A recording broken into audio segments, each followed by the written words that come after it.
So the Chiefs not among the busiest in free agency. They did see Chase Daniel and Sean Smith walk out the door while bringing in Mitchell Schwartz at tackle from the Browns and Rod Streeter coming over from the Raiders at wide receiver. So let's take a look at what the Chiefs draft strategy might be by going inside KC's war room with Daniel Jeremiah and Bucky Brooks. Fellas. All right, Rhett, we look at this football team, Bucky. We've identified some needs. We're going to get through those quick, and we're going to get to some scenarios for this football team.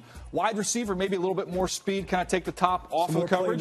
Need more playmakers on the perimeter. And Jeremy Maclin, we love him. Let's give him a partner here. Inside on the offensive line, I think they could address guard, but the defensive side of the ball is where we could see them really making an investment. Yeah, they have a lot of needs when you think about defensive end. Inside linebacker, you'd like to get a better playmaker. But in the back end, safety and cornerback, you lose Sean Smith. You have to find a replacement, someone that can pair up nicely with Marcus Peters. All right, so let's look at some options here. Let's try and go fast so we can get through three different scenarios. No third-round pick because of the tampering charge. But let's go. Scenario number one, they go William Jackson, corner from Houston with the first pick. Get that size that they lost with Sean Smith, leaving inside the division to go to the Oakland Raiders. You know, I like William Jackson, a guy that's very active, has good ball skills. When you put him in that secondary alongside Marcus Peters, you have two young guys that can grow together. Al Harris, Emmett Thomas do a great job of developing those guys.